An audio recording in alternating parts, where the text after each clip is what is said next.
салом бинандагони азиз, дар як рӯзи зебои тирамоҳӣ ба шумо муваффақият, комёбӣ ва бурдбориро дар рӯзгоратон таманно мекунем ва бо ин ният оғоз мекунем суҳбати навбатиро дар барномаи қатраи аз илм. меҳмони имрӯзи барномаи мо ҳастанд Бойзода Боймурод, сардори раёсати иттилоотии илмӣ, техникӣ ва патентии муассисаи давлатии Маркази миллии патенту иттилоот. шуморо ба барнома хайрамақдам мегӯям. хуб, шуморо даъват кардем ба он хотире ки пиромони вазъи имрӯзаи базаи илмии кишвар як суҳбате дошта бошем ва чун шумо сардори раёсати иттилоотии илмӣ, техникӣ ва патентии марказро ба оҳда доред, бе суҳбатро аз ҳамин ҷо оғоз бикунем. яъне имрӯз дар кишвари мо чанд нафар олимон фаъолият мекунанд ки дар бахшҳои гуногун гум мекунанд вобаста ба унвони илмияшон кору фаъолият карда истоданд. ташаккур. пеш аз ҳама қайд кардам ба маврид аст ки муассисаи давлатии Маркази миллии патенту иттилооти вазорати рушди иқтисод ва савдои ҷумҳурии Тоҷикистон ҳамчун мақоми ваколатдори соҳа ҷиҳати ба қайдгирии корҳои илми таҳқиқотӣ ва таҷрибаи конструкторӣ ҳамчун ҳамоҳангсозӣ дар ин самт яъне ки мувассаф гардидааст ва айни замон имрӯз дар ҷумҳурӣ 105 адад муассисаҳои илмии таҳқиқотӣ яъне ки дар ҷумҳурӣ фаъолият менамоянд ки аз ин миқдор 78 адади он дар шаҳри Душанбе, 10 адади он дар вилояти Суғд, 8 адад дар вилояти Хатлон, 5 адад дар вилояти Мухтори Кӯҳистони Бадахшон ва 4 адади он бошад дар ноҳияи Тобеи Марказ, яъне фаъолият менамоянд. ҳамчунин муассисаҳои илми таҳқиқотиро мо аз рӯи синфбандии байналмилалӣ ба синфбандӣ ҷудо намудем ки ин ҳам бошад 39 адад ин муассисаҳои илми таҳқиқотӣ ба самти илмҳои дақиқ, 39 адад дар зертобеи муассисаҳои таҳсилоти олии касби ҷумҳурӣ ва 14 адад бошад дар самти илмҳои табиӣ, 11 адад дар самти илмҳои ҷамъиятӣ ва 2 адади он яъне ки самтҳои гуногун равияро дар бар мегиранд. имрӯз дар маҷмӯъ дар ҷумҳурӣ мутобиқи маркази маълумотии кадрҳои илмии ҷумҳурии Тоҷикистон 4496 адад олим яъне ки расман ба қайди давлатӣ гирифта шудааст ки аз ин миқдор бошад 751 адади он яъне ки доктороҳи илм, доктори фалсафа 21 адад ва 3724 адад яъне ки номзадҳои илмро ташкил медиҳанд. албатта бо унвони мо низ дар равияи илм онҳо низ фаъол мебошанд ва 1276 нафар бо унвон дар самти илм фаъолият менамоянд ва 1150 нафари онҳо номзади илм, 118 адад доктори илм, 118 нафар доктори илм ва 8 нафарашон бошад доктори фалсафа мебошанд ва дар маҷмӯъ ҳама сола тибқи қарорҳои дахлдори ҳукумати ҷумҳурӣ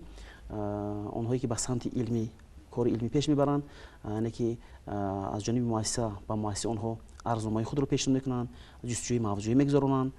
пас аз ҷустуҷӯи мавзӯӣ онҳо тасдиқнома ба даст меёранд, ҳамчунин пас аз дифои рисолаҳои илмӣ онҳо рисолаи илмӣ пешниҳод мекунанд ва рисолаҳои илмии худро ба қайд мегиранд. ҳамчунин дар муассисаи мо бошад корҳои илмии таҳқиқотӣ ба амонатгузории дастхатҳо, захираҳои иттилоотӣ, рисолаҳои номзадӣ ва докторӣ яъне ки мутобиқи қарори ҳукумати ҷумҳурии Тоҷикистон аз 5 декабри соли 2003 таҳти рақами 542 яъне ки ба қайд давлатӣ гирифта мешавад. хуб, ташаккур. шумо инҷо пиромони шумори муассисаҳои таълимӣ суҳбат кардед ва ҳамзамон шумори он шахсонеро гуфтед ки дар бахши илм имрӯз фаъолият карда истоданд. хуб, ҳамин шумори олимоне ки имрӯз мо дорем вобаста ба донишгоҳу донишкадаҳое ки дар Тоҷикистон фаъолият мекунанд, аз нигоҳи агар байналмилалӣ гӯем мувофиқат мекунанд ё ки мо дар ягон бахши масалан номзадҳои илм ё ки докторҳои илм ҳанӯз камбудӣ дорем, яъне ки шумори онҳо вобаста ба муассисаҳои таълимии мо баробар нест? дар даврони истиқлолияти давлатӣ яъне ки мо низ дар самти илм низ истиқлолияти давлатии худро ба даст овардем ва имрӯз комиссияи олии аттестатсионии давлатӣ, комиссияи олии аттестатсионии кишвар фаъолият мекунад ки дар назди ин комиссия зиёда аз 53 адад шӯроҳои диссертатсионӣ фаъолият менамоянд ки имрӯз дар назди шӯроҳо яъне ки олимони мо корҳои илмиро пешниҳод карда яъне ки дифоъ менамоянд. ҳамчунин чӣ хеле қайд кардед, имрӯз стандарти байналмилалии муассисаҳои таҳсили олии кишвар низ ба стандарти олии яъне ки байналмилалӣ яъне ки мутобиқат карда шудааст ва ҳама он кадрҳое ки имрӯз мо омода мекунем дар ҷумҳурӣ ба стандарти байналмилалӣ яъне ки ихтисосҳо, равияҳо, факултаҳо яъне ки ҳамаш мутобиқат мекунад. ҳамчунин имрӯз дар ҷумҳурӣ яъне ки мо ба ягон ихтисос танқис намекашем. Ҳамчунин ман метавонам дар ин ҷо қайд кунам ки дар самти 10 яъне ки дифои рисолаи илмӣ бошад, яъне ки имрӯз 670 нафар олимони мо дар самти филологӣ, иқтисодӣ 651 адад, тиббӣ 500 нафар, омӯзгорӣ 452 нафар, техникӣ 361 нафар, физика ва математика 356 нафар, таърих 242 нафар, биология 231 нафар, ҳуқуқ 220 нафар, кимиё 209 нафар, яъне ки дар маҷмӯъ олимои мо дар ҳамин самт яъне ки дифои рисолаи илмӣ намуданд. Ҳамчунин имрӯз ин маълумоти кадом давра ҳаст устод? Ин маълумот дар даврони истиқлоли давлатӣ мебошад ки дар 30 соли истиқлол. Бале. Чунин маълумоти оморӣ мо таҳия намудем ки 10 бештари он нафароне ки дар самти илм яъне дифои рисола намуданд. Ҳамчунин имрӯз 758 нафар аспирантҳо яъне ки дар бахшҳои гуногуни ҷомеа яъне онҳо таҳсили илм мекунанд ки дар ин ҷо низ мо тавассути яъне ки омор яъне ки динамика нишон додем ки иқтисодӣ ҳам бошад 190 нафар, филологӣ 121 нафар, ҳуқуқшиносӣ 68 нафар, тиббӣ 67 нафар, физикӣ математикӣ 57 нафар, таърих 54 нафар, омӯзгорӣ 45 нафар, биология 33 нафар ва дар дигар бахшҳо ҳам дар зертобаи муассисаҳои таҳсилоти олии кишвар, дар зертобаи академияи миллии илми Тоҷикистон ва дигар академияи соҳавӣ яъне ки таҳсили илм менамоянд. Имрӯз дар муассисаи давлатии маркази миллии патентии иттилоот яъне ки 5 махазҳои иттилоотӣ мо ташкил намудем ки ин ҳам бошад махазҳои маълумотии рисолаи номзадӣ ва докторӣ, махазҳои маълумотии натиҷаҳои фаъолияти илмӣ, техникӣ, корҳои илмии таҳқиқотӣ ва таҷрибаи конструкторӣ, ба амонатгузории дастхатҳои илмӣ, захираҳои иттилоотии ҷумҳурии Тоҷикистон, кадрҳои илмии ҷумҳурии Тоҷикистон ва имрӯз мо як махази маълумотие низ айни замон омода карда истодем ки ин ҳам бошад барои санҷиши маводҳои матнӣ ба беназарӣ дар ҷумҳурии Тоҷикистон бошад ки ин ҳам махази маълумотӣ ки дар он ҷо ба пуррагӣ яъне ки рисолаи номзадӣ фарогир мешаванд, корҳои илмии таҳқиқотӣ, захираҳои иттилоотӣ, ба амонатгузории дастхатҳои илмӣ ки ин махазро мо энплаҷия мондем ки яъне ки ба беназарии матнҳо ҳангоми ҷустуҷӯ яъне ки мусоидат менамояд. То чӣ андоза ҳамин маъхазҳои маълумотии шумо дастрас ҳастанд барои онҳое ки масалан мехоҳанд ягон адад ягон шумор ягон омори муайянро ба даст биёранд? То чӣ андоза масалан онҳое ки дар ҳамин роҳ кор афтода мешаванд чӣ гуна метавонанд ба ин маъхазҳои шумо роҳ ёбанд? албатта ин махазҳои иттилоотӣ мо имрӯз дар дохили худи муассисаи таҳсил дода шудааст ва оянда мо ният дорем ки дар назди вазорати рушди иқтисоду савдо як шабакаи махсус таъсис диҳем ва тавассути ин шабакаи махсус дар оянда метавонад муассисаҳои таҳсили олии кишвар, умуман муассисаҳои илмии таҳқиқотӣ яъне ки дастрасӣ пайдо кунанд ва айни замон чунин як махази калон ҳаҷми бузург ки мо дар пурра ҳамин махазҳоро гирдоварӣ мекунем ва таҳия намуда истодем. хуб, шумо пештар доир ба раддабандӣ суҳбат кардед ва ҳамин раддабандӣ дар бахши агар ки ҷомеаи ҷаҳонӣ гӯем то чӣ андоза ба инобат гирифта мешавад ва дар раддабандии илм вақте ки кишварҳоро дар як банақша мегиранд масалан гӯем Тоҷикистон то чӣ андоза мавқеи устувор дорад? албатта дар даврони истиқлолияти давлатӣ имрӯз аз ҷониби олимони мо кишвар як қатор яъне ки корҳои илмӣ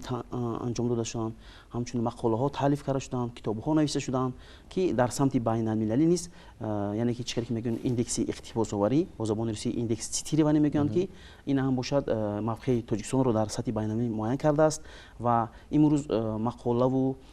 маҷаллаҳои илмии муассисаҳои таҳсилоти олии касбӣ, муассисаҳои илмии ҷумҳурӣ, мақолаҳои илмии олимони тоҷик дар яъне ки шабакаи байналмилалӣ e-library чӣ кар ки қайд мекунанд мегӯянд дар он ҷо мавриди раддабандӣ қарор мегирад ки ман ҳам метавонам дар ин ҷо аллакай қайд намоям ки индекси иқтибосоварӣ аз мақолаҳои илмии олимони тоҷикӣ дар ин ҷо 80 адад он маҷаллаҳои илмие ки дар он мақолаҳои илмии тоҷик олимони тоҷик дар сатҳи байналмилалӣ яъне ки раддабандӣ карда шуданд ва иқтибосоварӣ карда шуданд. Яъне ки вақте ки ин мақоларо олими тоҷик дар ҳамин сомона мегузорад, агар ягон шахсе аз он истифодабарӣ карда шуд ё ки аз он сарчашмаи он истинод оварда шуд, ҳатман ҳамин сомона ба таври худкор тариқи автоматикунӣ шуда яъне ки ба қайд мегирад. ҳамчунин индекси иқтибосоварӣ онро яъне ки чӣ миқдор кас аллакай аз ҳамин сарчашмаи иттилоотӣ яъне ки мавриди истифода қарор гирифт. Яъне ки бубинед ки имрӯз ҳатто мақолаҳои олимони мо яъне ки илми тоҷикро низ дар сатҳи байналмилалӣ яъне ки мавриди иқтибосоварӣ қарор медиҳанд ки ман метавонам дар ин ҷо 10 он муассисаҳои таҳсилоти олии кишвар муассисаҳои илми таҳқиқотиро яъне ки дар сатҳи байналмилалӣ ки мавриди иқтибосоварӣ қарор шуданд метавонам қайд намоям ки ин ҳам бошад дар сатҳи аввал донишгоҳи миллии Тоҷикистон қарор дорад, дар сатҳи дуюм донишгоҳи давлатии тиббии Тоҷикистон ба номи Абу Алӣ ибн Сино, дар сатҳи сеюм донишгоҳи техникии Тоҷикистон ба номи Муҳаммад Осимӣ, дар сатҳи чорум бошад институти астрофизики Академияи миллии илмҳои Тоҷикистон, дар сатҳи панҷум институти химияи ба номи Никитине Академияи миллии илмҳои Тоҷикистон, дар сатҳи шашум институти геология ва сохтмонӣ ба заминҷунбии тобовари Академияи миллии илмҳои Тоҷикистон, дар сатҳи ҳафтум институти математикаи Академияи миллии илмҳои Тоҷикистон, дар сатҳи ҳаштум Академияи вазорати корҳои дохилии Ҷумҳурии Тоҷикистон, дар сатҳи нӯҳум институти физика ва техника Академияи миллии илмҳои Тоҷикистон ва дар сатҳи даҳум бошад донишгоҳи Славянии Россия ва Тоҷикистон бо чунин миқдор яъне ки маводҳое ки онҳо мавриди иқтибосоварӣ қарор шуданд дар сатҳи байналмилалӣ қарор мегиранд. Масалан қайд менам ки аз ҷониби донишгоҳи миллии Тоҷикистон 13447 яъне ки маводи нашриявӣ нашр гардида ки аз он 7600 нафар 7600 адад мавриди иқтибосоварӣ қарор шудааст. ё ин ки аз ҷониби донишгоҳи давлати тиббии Тоҷикистон 2754 адад мақола яъне ки мавриди пешниҳод шуда, 2727 адад яъне ки мавриди иқтибосоварӣ қарор шудааст. ин ҳам бошад на танҳо аз ҷониби шаҳрвандони мо балки аз тамоми шаҳрвандони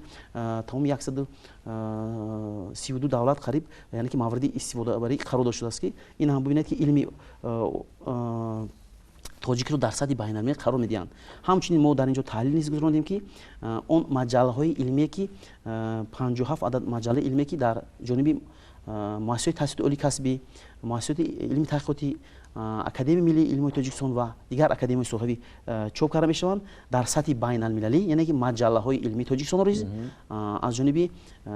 яъне ки олимон, унвонҷоён, аспирантон мавриди истифодабарӣ қарор медиҳанд ки ин ҳам бошад дар сатҳи аввал гузоришҳои Академияи миллии илмҳои Тоҷикистон, дуюм паёми донишгоҳи миллии Тоҷикистон, сеюм паёми синои донишгоҳи давлатии тиббии Тоҷикистон, чорум маҷаллаи нигоҳдории тандурустии Тоҷикистон, панҷум гузоришҳои Академияи миллии илмҳои Тоҷикистон, шашум ахбори донишгоҳи давлатии ҳуқуқ, бизнес ва сиёсати Тоҷикистон, ҳафтум паёми политехникии донишгоҳи техникии Тоҷикистон ба номи Муҳаммад Осимӣ, ҳаштум иқтисодиёти Тоҷикистон стратегия ва рушд, нӯҳум паёми донишгоҳи Славянии Россия ва Тоҷикистон, даҳум бошад паёми донишгоҳи миллии Тоҷикистон дар самти силсилаи илмҳои гуманитарӣ. ин ҳам бошад масалан мегирем гузоришҳои Академияи миллии илмҳои Тоҷикистон 171 адад агар нашр шуда бошад ҳамин маҷалла бо чунин теъдод 2191 адад интишор ёфтааст ва 3771 адад яъне ки мавриди иқтибосоварӣ ин вобаста ба он аст ки масалан то чӣ андоза ҳам мавзӯе ки масалан дар маҷаллаҳо интихоб карда ё ки таҳқиқ карда мешавад масалан мавзӯи баррасӣ кунандаи мушкилоти ҷомеаи ҷаҳонӣ аст ва бо кадом забонҳо чоп мешавад, чунки дар кишварҳои хориҷӣ пеш аз ҳама масалан истифода намудани мавзӯъҳое ки фарогири мушкилоти ҷомеаи ҷаҳонӣ ҳастанд бештар таваҷҷӯҳ карда мешавад. Бале имрӯз мақолаҳои илмии тоҷик, олимони тоҷик, маҷаллаҳо дар сатҳи байналмилалӣ яъне ки бо забони русӣ ҷиҳати фарогир шудани оммавӣ яъне ки чоп мешаванд, ҳамчунин фишурдаи ҳамин мақолаҳо бошад ҳам ба забони англисӣ ва дигар забонҳои хориҷӣ яъне ки дар сатҳи байналмилалӣ гузошта мешавад. албатта пеш аз он ки як олиме ки аз хориҷи кишвар он маводҳо ба дастрасӣ пайдо мекунад, аввал вай фишурдаи мавзӯъ огоҳӣ пайдо мекунад. имрӯз дар сомонаҳои интернетӣ яъне ки тарҷумонҳои зиёд ҳастанд, он олимон метавонанд ки аллакай мақола агар ба забони тоҷикӣ ё ба забони русӣ яъне ки таҳлил шуда бошад ёки чоп шуда бошад, метавонанд ки ба осонӣ гирифта ба дигар забонҳо тарҷума намуда аз он иқтибосоварӣ намоянд. ва бубинед ки имрӯз хушояндаовар аст ки дар давраи истиқлолияти давлатӣ чунин сатҳи байналмилалӣ дар сатҳи байналмилалӣ илми тоҷик яъне ки аллакай шӯҳратёб гардидааст ва мавриди истифодаи умма қарор гирифтааст. ҳамчунин ман қайд менамам ки дар давраи истиқлолияти давлатӣ дар назди шӯроҳои комиссияи олии аттестатсионии федератсияи Россия низ олимони тоҷик дар ин самт яъне ки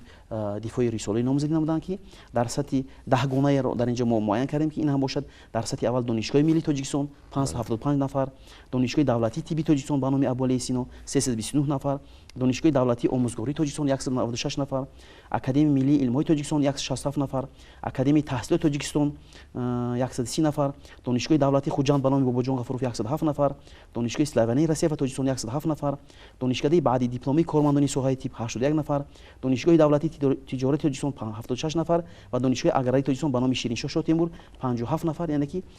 در نزد در خارج با زبان روسی در شروح‌های دیسرتاسیونی نزد کمیسی عالی اتستاسیون فدراسیون رسیدن که دفاع رساله نامزدی نمودند. خوب، یک موضوع دیگر رو میخوام اینجا با سهم شما راستم که پیشنهاد کنم. یکی از بخش‌های بسیار نازک در همین آموزش و در همین کار شما این به قید گرفتن بعض روبرداری اثرهایی که بعد ترمین دیگر اگر اثر دزدی گوییم خطا نخواهد شد و همین بخش در همین 30 سال تا چند اندازه آموخته شده است، به قید گرفته شده است و چی کارها کرده شدند بعد از اون که مثلا همین گونه کارها پیشنهاد کرده میشن از طرف مؤسسه دولتی مرکزی ملی پتنت و اطلاعات؟ البته درست قید کردید، وابسته به دستور سپارش‌های اساسگذاری صلح و وحدت ملی پیشوای ملت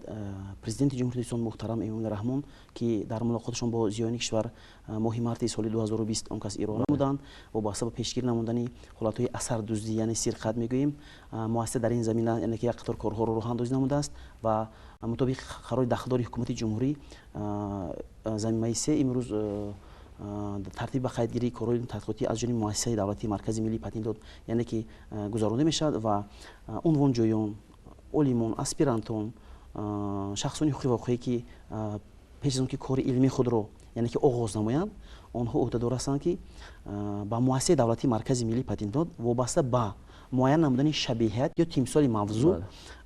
درخواست پیش نمودند. در اساس درخواست پیش نموده از جانب کارشناسان مؤسسه دولتی مرکزی ملی پتنت وابسته به اون مخازن معلوماتی که امروز ما دسترسی پیدا داریم و خودی مخازن ملی جمهوری تاجیکستان از اون استفاده نموده ما جستجوی موضوعی اطلاعاتی میگذاریم. یعنی که پیش از همه پیشگیری نمودن از همون حالتایی که قید کردیم دزدی یا اثر دزدی یعنی که همین کارها انجام داده میشه. حالت تکراری موضوع هم میشه همین گونه. بله و در این سم البته خودی شاید علما عنوان جویان معلومات ندارن، بیشتر اونها در خود معلومات ندارن و الکی ببینید در یک نیم ساله اولی سال 2021 از 767 عدد جستجوی موضوعی اطلاعاتی که ما گذراندیم از بین اینها 83 عدد تمثال موضوع یعنی آشکار کرده شد. غیر از این اونهایی که با ما تنها موضوع پیشنهاد میدن فشرده موضوع نیست در اون پیشنهاد کرده میشد که نقشه کار، مقصدی تحقیقات و ناوگانی که الکی هر یک اونجایی که به سمت علم قدم می‌نهاد و هر یک نوع موضوع انتخاب میکند، مقصد خود رو میگذارد، نقشه خود رو ترتیب میدهد با همراهی راهبر علمی خود و در این زمینه الکی ما جستجو گذرانده چنین یعنی که همانندی ها تمثال ها رو یعنی که آشکار می‌کنیم که از جمع 767 عدد که من قید کردم 11% آن رو یعنی که الکی در شکلی که تمثال آشکار کردیم که آنها میتوانند الکی موضوع خود رو الکی سمت خود رو عوض کنند، نقشه کاری خود رو عوض کنند. البته حالتایی بودن که شاید از ندانستن باشد بسیار از یک قطار از علمان ما یا که عنوان ما از مخازن اطلاعاتی که دسترس است از اینترنت یعنی که با مؤسسه پیشنهاد دادند که من قید می‌کنم که البته این کاری خطا است، آنها توانند که تنها دانش و ملکه خود را استفاده نموده یکی از همتای با جامعه نیاز یا که همون چیز ضروری رو که آموزند، نه اونی که از مخازن اینترنتی رو بردار نموده با مؤسسه پیشنهاد می‌دهند. حالتی بودن که یعنی که پورا رساله نامزدی که با زبان دولتی تاجیکی حمایت شده است البته با مؤسسه و به طریق روسی ترجمه نموده پیشنهاد نمودند که در هفته جستجو یعنی که آشکار کرده شد و ما البته وظیفه مؤسسه نسبت چنین حالت‌ها البته یگان خیلی تنها چورای پیشگیری رو موظف کرده است و چورای خواهرانکنی و پیشگیری و جوابگویی تنها با وزارت فرهنگ جمهوری تاجیکستان که در آنجا شعبه حقوق مؤلف و حقوق وابسته به آن و شعبه مالکیت ذهنی وزارت کارهای داخلی جمهوری تاجیکستان وابسته کرده است که در اون سمت یعنی که خانوارکنان در سمت حقوق مؤلف رو دیده میبرند. با تشبس‌های غمخوارانه پیشوای ملت محترم امام رحمان در سمت علم برای عالمان کشور نیز الکی یک دستاورد مهم الکی باز در این سمت تطبیق قرار شد که دیروز فرمانی پرزیدنت جمهوری در این سمت نیست به تصویب رسید که مزد معاش وظیفوی کارمندان академияи миллии илму тоҷикистон ва муассисаҳои зертоби он, яъне ки ба андозаи 28% аллакай аз 1 сентябри соли 2021 яъне ки зиёд карда мешавад ва ин ҳам бошад аллакай ба рушди илми тоҷик боз ҳам мусоидат хоҳад кард. Ва дар ин замина низ олимони кишвар бо ин ташаббусҳои ғамхӯрони сарвари давлат боз ҳам яъне ки донишу савияи худро боз ҳам аз ин бештар онҳо метавонанд дар самти рушди иқтисоди кишвар яъне ки боз ҳам такмил диҳанд, донишҳои нав эҳё намоянд ёки кору фаъолияти худро боз ҳам аз ин бештар ривоҷу равнақ диҳанд ва бо маҳсули зеҳни худ натиҷаҳои нави зеҳнӣ, натиҷаҳои нави илмиро дар амал татбиқ намуда онро ҳамчунин дар истеҳсолот яъне ки татбиқ диҳанд. Албатта дар ин равия низ муассиса ҳамасола ҷиҳати пайвасти илм бо истеҳсолот як қатор чорабиниҳо мегузаронад ки ба муассиса мо ширкатҳое ки мол истеҳсол мекунанд даъват намуда дар равияи ин низ олимони кишварро мо ба муассиса даъват мекунем ки онҳо тавонанд ки дар як мизи мудаввар бо ҳамроҳии ҳамин истеҳсолкунандагони ватанӣ суҳбатҳо анҷом диҳанд то ин ки ҳамун илми тоҷикро яъне ки натиҷаҳои илмии худро ба онҳо пешниҳод кунанд ва дар амал татбиқ намоянд. Ҳамчунин имрӯз мо дар сомонаи интернетӣ шабакаи ютуб чунин як майдонеро фаро мебарем ки ҳар як олими тоҷик, ихтирокори тоҷик метавонад ки аз дастовардҳои худ ба ҳамин сомона маълумотҳои худро пешниҳод то ки ягон сармоягузоре ба даст оварда шавад ҷиҳати боз ҳам бошад дар амал татбиқ намудани кори илми тадқиқотӣ. Ва ҳамчунин дар ин самт низ мо он корҳои илми тадқиқотӣ ки дар давоми 5 сол анҷом дода шуд мо таҳлил карда баромадем ки аз байни 360 корҳои илми тадқиқотӣ дар 198 адади он ин дар самти илмҳои дақиқ ба шумор мебаранд ки дар ин аз 198 адади он 167 адад нахуст патент, 23 адад шаҳодатномаи ба нави нави растаниҳо, 10 адад шаҳодатномаи захира итлоотӣ яъне ки ба даст оварда шудааст ки аллакай 55 адад ҳамин нахуст патентҳо дар муассисаҳои илми тадқиқотӣ, муассисаҳои таҳсилоти олии касбӣ, хоҷагиҳои деҳқонӣ яъне ки мавриди амал татбиқ карданд. мо умеди онро дорем ки албатта дастовардҳои илми тоҷик дар оянда низ яъне ки мавриди амал татбиқ қарор мегирад ва дар ин замина низ худи олимони кишвар низ ҷиҳати татбиқи дастовардҳои худ онҳо кӯшишҳо ба харҷ медиҳанд ва дар самти рушди иқтисоди кишвар яъне ки саҳми арзандаи худро мегузоранд. Ташаккур ва гумон мекунам дар замони имрӯз танҳо ҳамин бахши мусоидати илм ёки илм ва истеҳсолот, пайванди илм ва истеҳсол яке аз мушкилоте ҳаст ки масалан имрӯз бояд ки марҳила ба марҳила ҷомаи амал бипӯшад ва муассисаи давлатии маркази миллии патенту иттилооти назди вазорати рушди иқтисод ва савдо инҷо нақши бориз дорад барои оне ки мусоидат бикунад, барои оне ки олимон бо истеҳсолкунандагон наздиктар шаванд. Дар ин кор ба шумо ва ҳамкорони шумо муваффақият хоҳон ҳастем ва умед мекунем ки нақши муассиса дар солҳои дигар низ бориз хоҳад буд дар дастгирии олимон, муаррифии олимон ва илм ва истеҳсолот. хуб, бинандагони азиз, хотиррасон мекунем ки дар суҳбати мо буданд бойзода Боймурод, сардори раёсати иттилооти илмӣ, техникӣ ва патентии муассисаи давлатии маркази миллии патенту иттилооти вазорати рушди иқтисод ва савдои Тоҷикистон. мо суҳбат доштем доир ба базаи илмӣ, маъхазҳои маълумотӣ ва дигар бахшҳое ки вобаста ба ин мавзӯъ ҳастанд. то суҳбати дигар шод бимонед.